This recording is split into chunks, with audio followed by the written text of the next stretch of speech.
Hello everyone, कैसे हैं आप सब लोग। Welcome back to ICT virtual classroom Dehradun. मैं निखिल राणा। क्लास 9th का न्यू सेशन शुरू हो चुका है एंड कल हमने जो है अपना पहला चैप्टर नंबर सिस्टम संख्या पद्धति शुरू कर दिया है। संख्या पद्धति के हमने कुछ बेसिक चीजें को समझा और कुछ इसमें हमने क्वेश्चंस करने की भी ट्राई की। तो चलिए अपनी क्लास शुरू करते हैं। शुरू करने से पहले हमेशा की तरह थॉट ऑफ द डे लेके चलते हैं। तो आज का थॉट ऑफ द डे है बच्चों, our best teacher is our last mistake. जी हाँ, हमारा सबसे अच्छा शिक्षक हमारी आखिरी गलती होती है।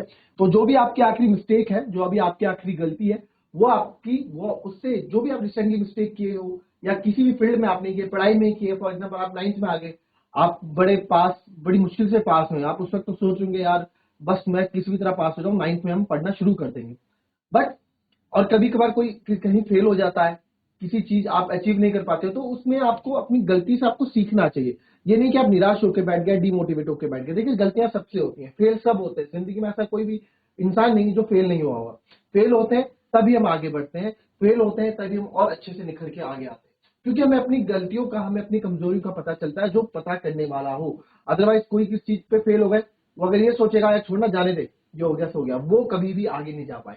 बट जो फेल हुआ है, जिससे चीजें नहीं हो पाई है, वो अगर उस पर गहन चिंतन करेगा, अपना सेल्फ एनालाइज करेगा कि यार कहाँ मुझसे मिस्टेक हो गई, कहाँ मैं कोई चीज अच्छा करना चाहिए था, तो वो कभी मार नहीं खाएगा। वो आगे जाके जो है एक अच्छे से अपने गोल्स को अचीव कर पाएगा और अच्छे से अपने रिजल्ट दे पाएगा। ठीक है, तो आपको जब भी आपकी इससे कोई गलती हो तो उससे आपको सीख लेनी चाहिए। ठीक है, कभी उस गलती में आपने कुछ अच्छा भी क्या होता है, ठीक है, उस गलती में आपने कुछ अच्छा भी क्या होता है, तो उससे आपको सेल्फ मोटिवेशन भी मिलता है और जो चीज आपने गलत की उसमें आपको सुधार करने का मौका भी आपको खुद से मिलेगा। ठीक है, तो सबसे अच्छा शिक्षक आपकी आखिरी गलती होती है, सबसे अच्छा शिक्षक आपकी गलती ही आपको सुधारती है। ठीक है, अगर कोई सुधरना चाहे तो चलिए फिलहाल हम स्टार्ट कर रहे हैं ये। कल हमने सारा ये देखा था यहाँ पे, whole number 0 1 2 3 all positive numbers including zero, no decimal fraction. Natural number होते हैं, जो जितने भी काउंटिंग नंबर्स होते हैं उनको हम नेचुरल नंबर बोलते हैं, प्राकृतिक संख्या है। Integer set of all positive negative number including zero, ये भी कल समझा दिया था कि भैया नेगेटिव नंबर और पॉजिटिव नंबर के सेट है ना, और साथ में जीरो भी होना चाहिए, वो आपके इंटीजर्स के अंदर आ जाते हैं। Rational number, number which is in the form of p by q where p and q both are integers and q is not equal to zero. आपकी जो है वो रैशनल नंबर जो p एंड q की form में होते हैं, p upon q की फॉर्म में होते हैं, और p और q जो है बोथ हमारी क्या है, इंटीजर्स होने चाहिए। p और q हमारे बोथ क्या है, इंटीजर्स होने चाहिए। ठीक है, यानी कि डेसिमल में नहीं, इंटीजर आपको इंटीजर होना है तो इंटीजर्स आपके इंटीजर्स होने चाहिए। ठीक है, and q is not equal to zero. ठीक है, फिर हमने देखा, फिर हम ये बातें यहाँ पे कर रहे थे। ठीक है, आपको मैंने पांचवा क्वेश्चन होमवर्क दिया था। ठीक है, तो पांचवा क्वेश्चन हमने था, ये सब हम कर चुके थे। आप छठे को अब यहाँ देखें, सिक्स वाले को, सिक्स वाला अगर आप ध्यान से देखेंगे, every rational number is an integer. जरा बताएं, every rational number is an integer, is it true और false? Every rational number is an integer, बताओ भाई। जैसे हमने कल हर चीजों को प्रूव किया था, समझा था, वैसे ही आपको बता रहे, every rational number is an integer. बताएं बताएं।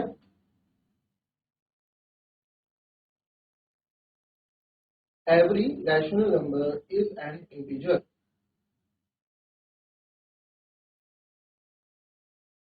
बताएं भाई, ट्रू और फॉल्स।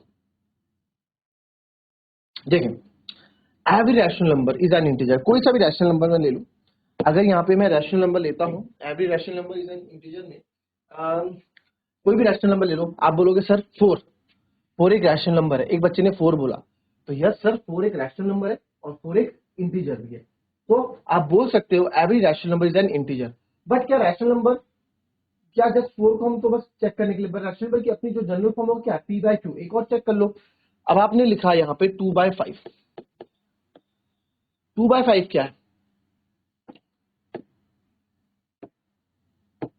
2/5 क्या है, हमने देखा सर 2/5, 2/5 क्या एक रैशनल नंबर है, क्या ये एक इंटीजर है, क्या ये इंटीजर है? 5 को जब आप 2 से डिवाइड करोगे तो 0.4 आएगा, है ना।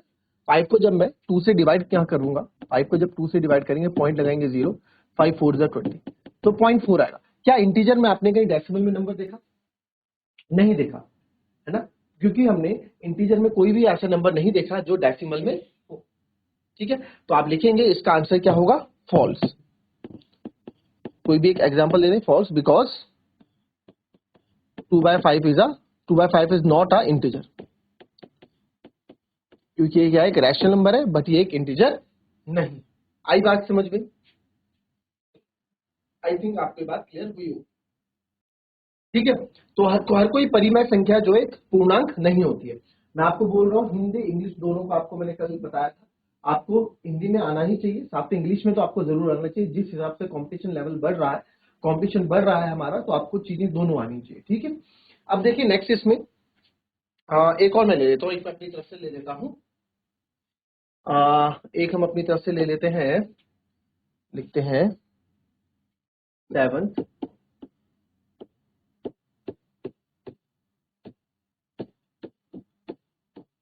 every whole number is a rational number। Every whole number, सारे के सारे होल नंबर जो है, क्या वो रैशनल नंबर है कि नहीं है, जरा बताएं। सोचे सोचे, होल नंबर कल आपको समझाया था, होल नंबर क्या होता है? कल आपको बताया था ना,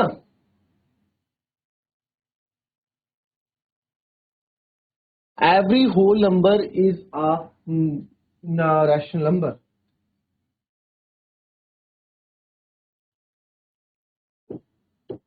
हर एक पूर्ण संख्या, हर एक पूर्ण संख्या एक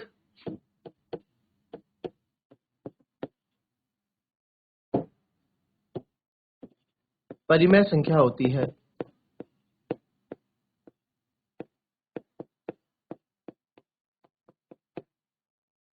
बताओ क्या होगा? देखो, ये सब आप बोलोगे सर क्या ट्रू फॉल्स है, देखो बुक में ट्रू फॉल्स दे रखे हैं। ये सब क्यों दे रखे होते हैं? ये आपके कॉन्सेप्ट्स को, ताकि आपके छोटे छोटे कॉन्सेप्ट जो है क्लियर हो, उनको क्लियर करने के लिए आपको एक कॉन्सेप्ट आपको ये दिए होते हैं। ठीक है, तो इनमें आप जो है चीजों को समझेंगे, तो हर एक संख्या, एक हर एक पूर्ण संख्या एक परिमेय संख्या होती है।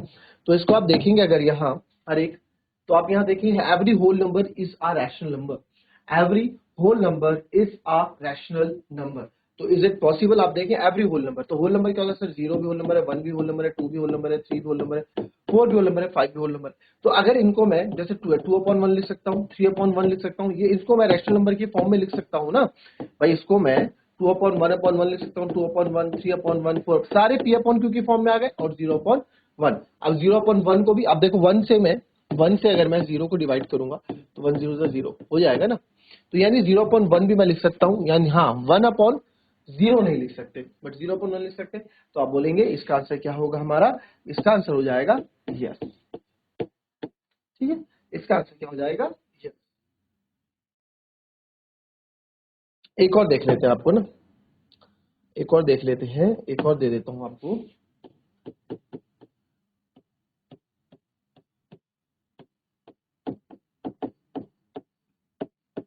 every rational number is a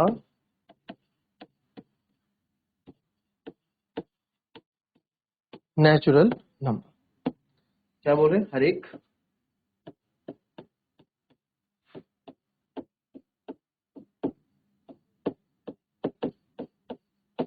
हर एक परिमेय संख्या, हर एक परिमेय संख्या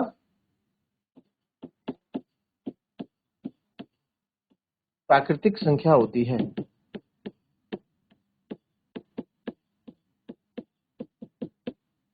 हर एक परिमेय संख्या प्राकृतिक संख्या होती है। जरा देखेंगे इसको।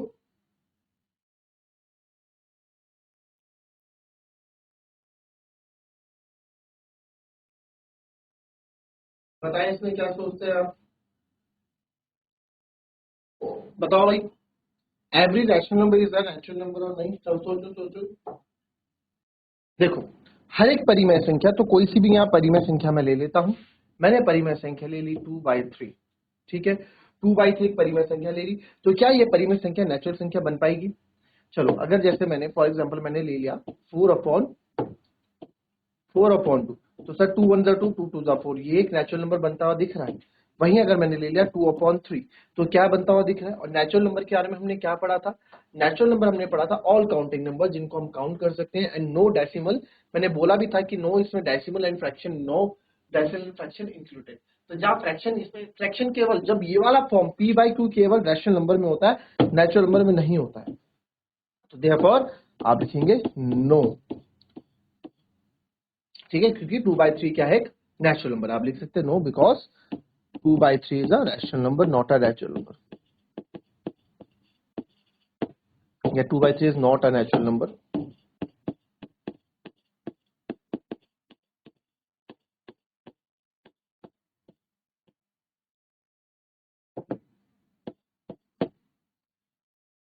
ठीक है, चलिए अब देखते हैं क्वेश्चन। आपने क्वेश्चन 8th क्लास में भी पढ़ा होगा, है ना?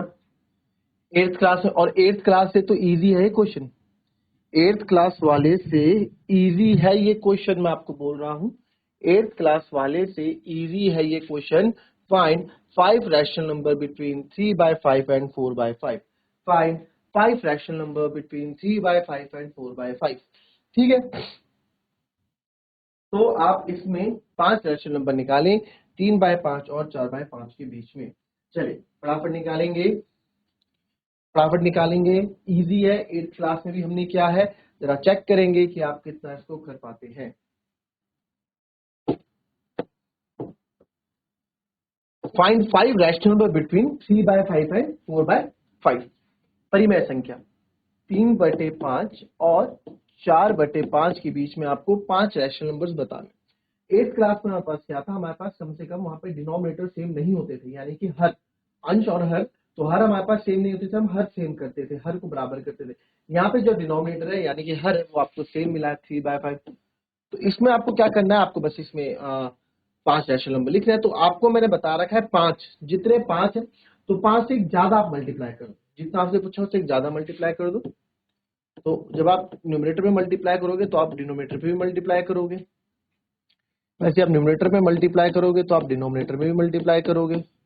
तो ये नंबर बन जाएगा 18/30, और ये बन जाएगा 24। ये आप, ये मैं दूर दूर कर रहा हूँ, बट आप ऐसे लिख सकते हैं यहीं पे, ठीक है। इसको इधर लिख दो, मल्टीप्लाई बाय, आप लिखेंगे multiply by 6 on numerator and denominator, ठीक है, और ये बन जाएगा 24/30। तो इनके बीच के कोई भी मैं 5 रैशनल नंबर लिख सकता हूं, तो इनके बीच हो जाएंगे 19/24, 20/24, 21/24, 22/24, 23/24। ठीक है, सॉरी 24 क्यों लिख रहा हूँ, ये थोड़ा 19/30, 20/30, 21/30, 23/30। ठीक है, तो ये 5 रैशनल नंबर आपके उनके बीच के हो गए। अच्छा, इसको दूसरी तरीके से भी आप देख लो, सिंपल है, कोई दिक्कत नहीं है। ठीक है, ये भी अच्छा था, वो भी अच्छा, 3/5 एंड 4/5 है, इसके बीच में आपको रैशनल नंबर लिखने हैं ना, इसके बीच में हमको क्या लिखना है? रैशनल नंबर लिखना है। तो कोई भी रैशनल नंबर लिखना चाहो तो आप कुछ भी कर दो, 10 से मल्टीप्लाई कर दो, बात खत्म। 10 से मल्टीप्लाई कर दो, तो 10 से न्यूमरेटर में भी मल्टीप्लाई कर दूंगा मैं, और डिनोमिनेटर में भी मल्टीप्लाई कर दूंगा। यहाँ भी न्यूमरेटर में मल्टीप्लाई कर दूंगा और डिनोमिनेटर में मल्टीप्लाई कर दूंगा। तो ये बन जाएगा 30/50, ये बन जाएगा 40/50, है ना। और ये हमारा, आप अगर देखें ना, ये डेसिमल रहेंगे वही, आप कुछ भी करो, ठीक है। अभी देखते हो, अब आप बताते हैं, इसके बीच में कोई भी 5 नंबर आप ले लो। मैंने ले लिया सर 32/50, फिर 35/50, जो मन में आ रहा हो ले लो आप, फिर 36/50, फिर 38/50, और फिर 39/50। कोई भी आप इसमें जो है 5 नंबर आप लिख सकते हैं, ठीक है। अब मैं आपको क्या बोल रहा हूं, आप चाहे 6 से करें, चाहे आप 5 10 से करें, बात वही रहने वाली है। कैसे? अब आप यहाँ देखो, अगर आप ध्यान से देखेंगे, अगर हम इसको कट करते हैं, यहाँ पे 0 से 0 कट गया, अब क्या बचा है? 3/5 बचा ना। यहाँ भी 0 से 0 कट गया, क्या बचा? है तो ये 4/5 ही ना, ठीक है। यहाँ देख लो 3 6 6 3 जा 18, 6 5 जा 30, आ गया 3/5। यहाँ देखो 6 4 जा 24, 6 5 जा 30, आ गया 4/5। तो नंबर्स तो हमारे घूम फिर के वही रहते हैं, ठीक है। आप लिखने का तरीका बदल देते हैं, बाकी चीजें हमारी वही सेम रहती है।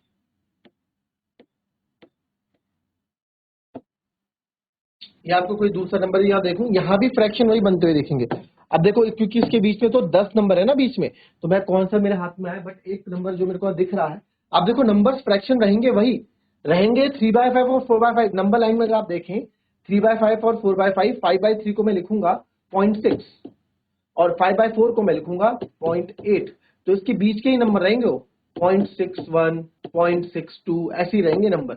अब आप देखो, अगर मैं यहाँ पे देखूं, आपको एक चीज बताऊं यहाँ पे, अब जैसे इस नंबर को देख लो, इसको मैं लिख सकता हूँ सर 7 3 जा 21 और सॉरी 3 7 जा 21, 3 10 जा 30, ठीक है। और यहाँ आप देख लो, इसको मैं लिख सकता हूँ 5 7 जा 35, 5 10 जा 50, तो 7/10, ये भी 7/10 निकला।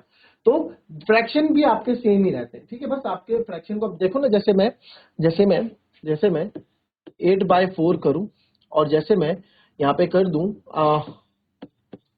यहाँ पे कर दूं 240/8/4 नहीं, 4/8,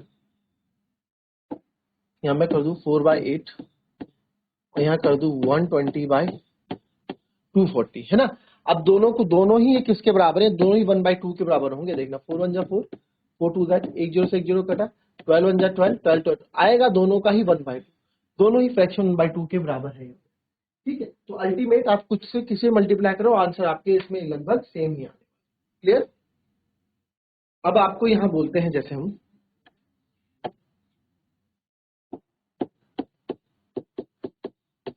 find 5 rational number between find 5 rational number between -2/7 and -3/7। चलो करके दिखाओ, इसको करके दिखाओ, जो मन में आ रहा आपको कर दो इसमें। -2/7 एंड -3/7, देखो तो आपके पास नंबर है -2/7 एंड -3/7। कितने निकालने हैं, 5, तो 5 से एक ज्यादा, -2 इंटू 6 और 7 इंटू 6 हमने किया, और यहाँ -3 इंटू 6 और 7 इंटू 6 हमने किया, है ना। तो क्योंकि हमने दोनों साइड, मैथ्स में क्या होता है, इक्वल हमें चीजें रखनी पड़ती है, अपनी तरफ से कुछ नहीं कर सकते हैं। अगर ऊपर 6 से मल्टीप्लाई करें तो नीचे भी 6 से मल्टीप्लाई करना पड़ेगा, अगर इस फ्रैक्शन में मल्टीप्लाई आ रहा तो इस फ्रैक्शन में भी करना पड़ेगा। -12/42 और -18/42, तो इनके बीच में कोई भी 5 रैशनल नंबर लिखना बहुत इजी। इसको लिख सकता हूँ -13/42, -14/42, -15/42, -16/42 और -17/42 हमको बोला है, ठीक है। आप इसको 10 से भी कर सकते हैं, जैसे मैंने 10 से बताया था कि सर आपके पास -2/7 है, तो आप कुछ मत करो, 10 से मल्टीप्लाई कर दो, ठीक है। -3/7, तो इसको भी 10 से मल्टीप्लाई कर दो, तो ये आपके पास बन जाता -20/70, ये बन जाता -30/70। तो इसके बीच में कोई भी 5 रैशनल नंबर लिखने थे आपको, तो लिख देते, -21/70, है ना, -22/70, फिर -23/70, फिर -24/70 और फिर -29 कुछ भी बीच कोई इनसे भी उठा के कोई भी लिख दो, 25 29। तो आप जो भी लिखोगे दोनों ही आंसर आपके सही होंगे, ठीक है। नंबर आपको दोनों में ही मिलेंगे।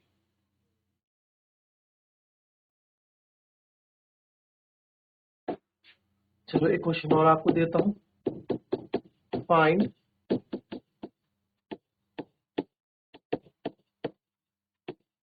5 रैशनल नंबर बिटवीन 2 एंड 3। क्योंकि 2 और 3 भी तो रैशनल नंबर है ना, एक तरह से देखा जाए, तो इनके बीच के 5 रैशनल नंबर आपको निकालने हैं। अब आप बोलोगे सर 2 और 3 के बीच में तो कुछ गैप ही नहीं है, बट कोई बात नहीं, फंडा आपका वही यूज होने वाला, फंडा कोई अलग यूज नहीं होगा। 2 एंड 3 के बीच में जरा 5 रैशनल नंबर मुझे लिख के बताओ। चलिए 2 और 3 के बीच में कोई भी 5 परिमेय संख्या बताएंगे। अब देखो यहाँ पे बहुत इजी ये क्वेश्चन भी था। 2 और 3 है, 2 और 3 के बीच में 5 नंबर बताने। अच्छा बताओ 2 और 3 को मैं 2/1 और 3/1 लिख सकता हूँ कि नहीं लिख सकता हूँ? बिल्कुल लिख सकते हैं। अब बस अब तो क्वेश्चन इजी हो गया। 2/1 कितने निकालना है? 5। तो एक ज्यादा से मल्टीप्लाई कर दो, यानी कि 6 से ऊपर भी मल्टीप्लाई, 6 से नीचे भी मल्टीप्लाई, 6 से ऊपर भी मल्टीप्लाई, 6 से नीचे भी मल्टीप्लाई। तो 2 6 12, 6 1 6, 3 6 18/6। तो इन दोनों के बीच में आपको कोई भी 5 रैशनल नंबर लिखने हैं, जो कि आप बहुत इजीली लिख लेंगे। 12/16 यानी कि 13/6, 14/6, 15/6, 16/6 और 17/6। आप देखो कोई सा भी नंबर पकड़ लो, जैसे हम ये बीच वाला नंबर पकड़ लेते हैं 15/6। 15/6 है तो 15/6 को ऐसे लिखेंगे 6/15/6 को, है ना? तो 6 2 12, फिर पॉइंट लगेगा 0, 6 5 30। तो 2.5, 2.5 आता है ना 2 और 3 के बीच में।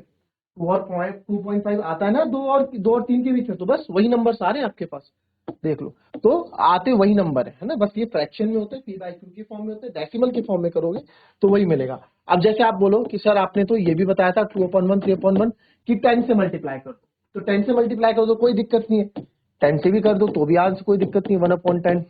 इसको 3 इंटू बस 10, 10 तो फिर ये है 10 महाबाण है। फिर ये नहीं देखना आपको 5 से एक ज्यादा 6, ये नहीं देखना। 10 है तो 10 से ही कर दो, बात खत्म। 20/10 और 30/10। तो इसके बीच में कोई भी 5 नंबर आप लिख लो। तो मैं लिख लेता हूँ 22/30, 24/30, जो मन में आया, 25/30, 26/30, 5 लिखने, और 27/30। कोई सा भी नंबर देख लो, वो उसके बीच में ही आपको नंबर देखने को मिलेगा। जैसे अगर मैं 27/30 की लास्ट वाली की बात करता हूँ, 27/30 डिवाइड अगर करेंगे, 3 10 30, 3 9 20, 3 10 30, 3 9 एक मिनट। हाँ, तो 2 और 3 के बीच में आपको, जैसा आप एक मिनट, 30 नहीं आना चाहिए नीचे, 30 क्यों लिख दिया? 10 लिखेंगे ना नीचे, क्योंकि डिनोमिनेटर में 22/10, 24/10, 25/10। ठीक है, तो आप कोई सा भी नंबर उठा लो, आप ये लास्ट वाला उठा लो, जैसे 27/10। तो 27/10 अगर जीरो हटाऊंगा तो पॉइंट कहाँ लगेगा? यहाँ 2.7। तो है ना ये 2 और 3 के बीच का नंबर 2.7। तो इस तरह से आप क्वेश्चन करते हैं। ठीक है, 8th क्लास में हमने चीज पढ़ी थी। आपको अगर फिर भी कोई डाउट रहता है, कोई चीज समझ में नहीं आती है, तो आप चैट के माध्यम से पूछ सकते हैं। अदरवाइज कल की क्लास में इसके बारे में डिस्कस करेंगे और आगे, और इस चैप्टर के बारे में थोड़ा और आगे डिस्कस करना। कल हम नए टॉपिक सीखेंगे इसके अंदर, चैप्टर नंबर 1 के अंदर। तो मिलेंगे आपसे अपनी कल की नेक्स्ट क्लास में। तब तक के लिए be happy, be healthy and be safe. Thank you and have a nice day.